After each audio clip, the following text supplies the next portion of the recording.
What's up, guys? Welcome back to Between the Pylons. I'm John Camacho. Thank you so much for watching. And guys, we are down to the final stretch before the NFL draft. I have 4 more draft profiles I'm going to be putting out on this channel, along with my rankings of the running backs and wide receivers. I have rankings for everything else. I'm not going to be posting videos about that, but I'm going to be doing my ranking for the running back and wide receiver, and I'm going to be doing my top 15 wide receivers with a draft profile on every single one, and my top 10 running backs. And then if you're interested, you can check out my Twitter for my rankings of all the other positions. I'll have either a top 5 or a top 10, something like that, along with that. All right, guys, let's get right into Dyami Brown. We're talking about another Tar Heel out of North Carolina, 6'1", 185 pounds, according to the ESPN website I'm looking at right now. I thought he was a little bit bigger than that. I would have said like 6'1", 200, so 185 kind of surprised me a little bit. But regardless, this is a guy who has averaged over 20 yards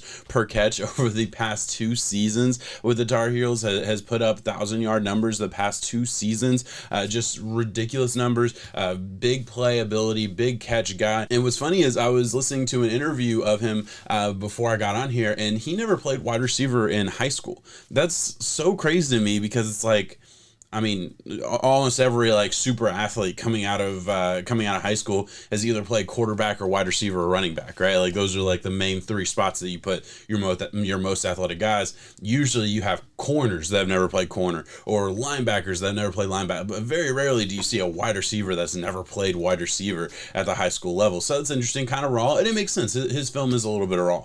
But let's get right over to the skill chart so we can break this player down in a little different way. Route running at a 5.4, and I want to talk about route running and route tree at the same time, because you look at route tree and that's a 3, right? Look, he had a very, very limited route tree. This is a guy who primarily lined up on the left side of the field on the outside, and like I've watched 2 games, I don't think he lined up anywhere else. Very strange, but it's just kind of how I guess North Carolina plays their offense. They kind of keep their players in the same spot, and they just kind of want to run hurry up a little bit. So pretty much played in the exact same position, like on the offense, outside wide receiver, and pretty much ran the same routes. It was a lot of go routes, a lot of double moves, and you know, couple posts and a couple, you know, like short, you know, out cut, or like that was it. That was the extent of it. You know, a couple in or out, like, but it was not a dynamic route tree at all. But the routes that he ran, I thought was good. Like, I thought he broke down his routes really, really well. I thought he did a good job of making the wide receiver think,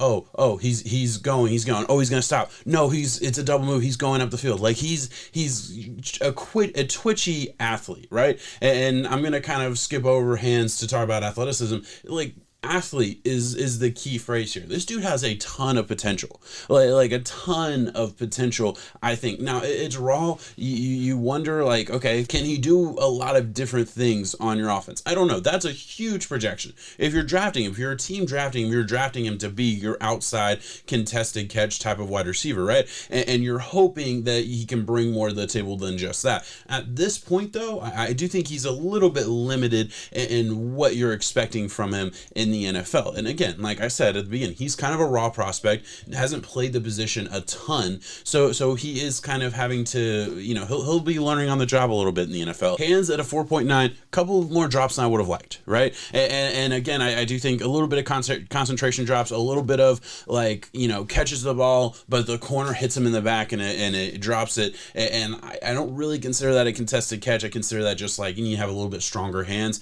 So hands are fine. That's a positive grade at a 4.9.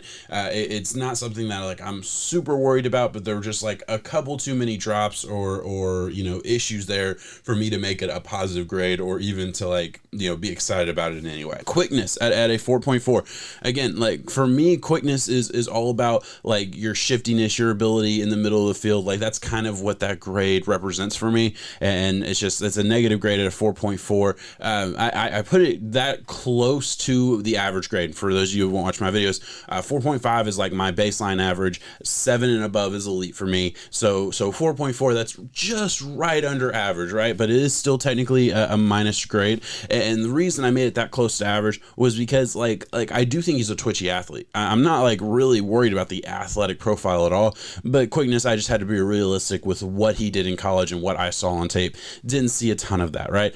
Contested catch at a 6.6. Yeah, that's what he is. And again, I think this almost was an elite grade for me. The reason it wasn't, as I kind of mentioned, hands, like a couple too many drops. Would just like to see a little bit more clean as far as his just in general catching ability, and would like him to bring down maybe everything instead of just most things, right? So again, we're splitting hairs a little bit with that kind of grade, but still very positive. That's what you're getting out of him. Yak at a 5.1. This all kind of harkens back to like the Supreme Athlete. I didn't see a ton of opportunity for him to just get the ball in space and go. Like, I just didn't see that a whole lot. So that's why it's not like an awesome grade, but it's a checks the box grade for me. That's kind of like what I've kind of started calling like anywhere from 5 to 5.5 is like a checks the box. Like, I'm not worried about it.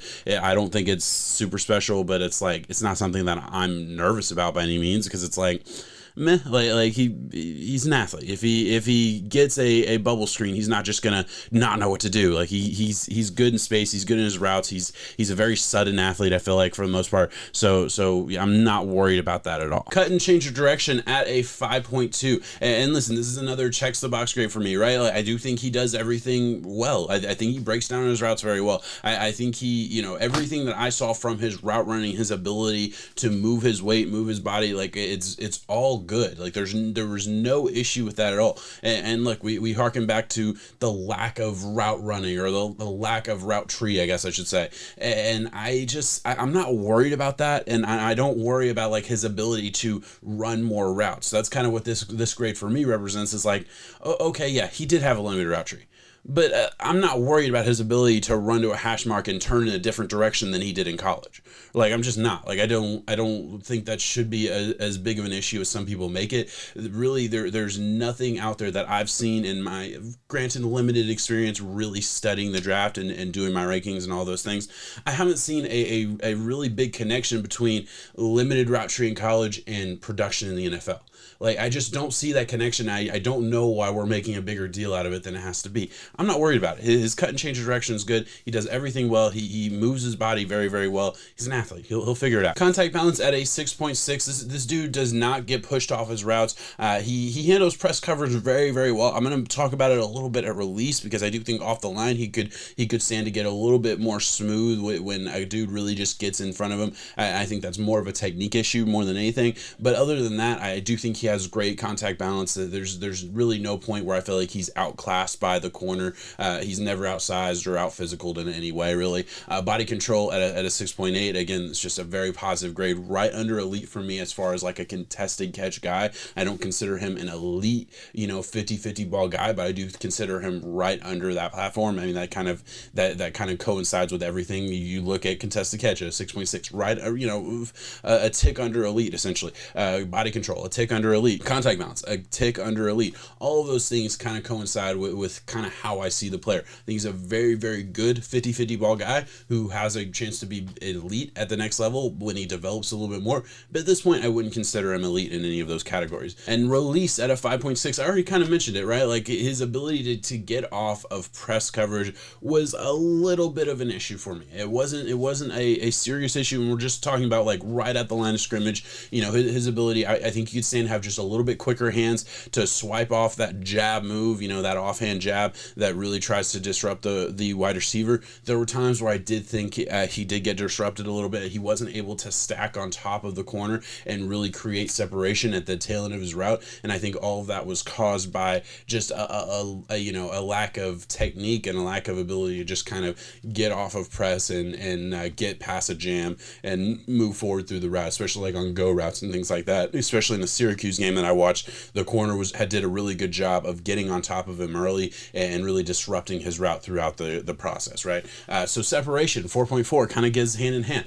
I would have liked his separation to have been a little bit more than what I saw. I would have liked him, again, this is right under a average to grade to me. The 4.4 is a negative grade. It's very close to positive, and I do think we can get more. I just would have liked to have seen a little better I think route running at the top end of his route, maybe I would have liked to have seen it, like, because I do think he has the athleticism to just get away from people in a foot race. Like, he's got all of those qualities, right? And again, that kind of goes back to route running at a 5.4. It's an average, it's a good grade, it's a checks the box grade for me, especially for the routes that he ran. But I think what could have maybe brought that up a notch would have been his ability to kind of stem off at the top of his routes and create a little bit more separation in times like those. So negative grade, yes, but not something I'm super worried about. Again, we were talking about a fairly raw prospect in general. And then blocking at a 6.3, he is an avid and willing blocker. Overall, I look at a Dyami Brown who's kind of similar to me as like a DJ Shark. And DJ Shark was a guy I really liked coming out that year. That was actually one of the first years that I actually like put out my rankings and everything. And he was my number 2 wide receiver in that class. And that was a much worse wide receiver class. Dyami Brown actually comes in as my number 12 wide receiver in this class. So significant difference. But as far as like the way I see them, I think I like DJ Shark a little bit more than I like Brown. But overall, I look at them as kind of similar. Like at LSU, Shark kind of did one thing. He was your outside receiver who was just a physical freak athlete type of guy. I look at Brown as in a similar way. The big question is, what are we going to get from Brown in year 2, right? I don't expect a big year 1. I'm just not projecting that. I'm looking at Brown as a guy, I need him to go into an NFL offense and NFL training staff and all these things. I need him to learn the position a little bit more. I need him to kind of figure out some positional versatility, figure out how to play slot, figure out how to run more than just a couple routes, right? And again, I mentioned it in this video. I have no doubts that he can do that. I don't. I do just think you're going to need a year, and a lot of where he gets drafted, in my opinion, is going to come down to, like, what do we think of the guy, right? And I obviously don't know that, but teams are going to have a good feel for what they think of a Brown. They're going to have a good idea of the work ethic that we're going to get and, you know, the type of guy that you're getting into the building. So this is a guy that's going to work every day to become the best version of himself. If he is, man, I have no problem taking the upside of him in a round 2 range. I have no problem with that. To me, I have him graded out as like that 3rd round type of guy. Really back into the 3rd round is kind of where the final grade is at a 5.4, kind of like it's after like my tier 3 of wide receivers, and then we get in like to the tier 4 range. That's kind of where we're at. But again, there is a ton to like about him and a ton of upside for this guy. I just hope he goes to the right team that can utilize him in a lot of different ways and help him grow as a wide receiver. All right, guys, thank you so much for watching. That is all I have on Dyami Brown. I am out of here. Before I go, just got to remind you, hit the like button if you don't mind. Hit the subscribe button if you're interested in more content like this. Like I said, we are in the home stretch into the NFL draft. Just have a couple more videos I'm going to be putting out on this channel as far as draft profiles. Gonna have a couple different rankings videos that I'm going to be putting out, and then live stream on the 29th, first round of the draft. If you don't have the ability to watch the draft, or if you want to, like, you know, catch up on what's going on, check out our live stream. That would be awesome. We're going to be doing some great stuff there. I'm literally going to have like 100 graphics prepared for this first round alone, because I have no idea who's going to go in the back half of the first round, and I want to be prepared on every single front. So I'm going to be ready for you guys in that regard. And also, hey, after this draft, I'm going to have my reactions for every single team. 32 videos coming out in like less than a week as my breakdown of the first 3 rounds of every single draft and my grade and all of those things if you're interested. And then after that, I'm going to be doing a lot of other cool stuff. Stick around for all of that. We're going to have a ton of content going. This is not just a draft season, subscribe for a couple months and then leave. No, I got football content all year round. Come along with the ride for me, guys. Thank you so much for watching. Peace.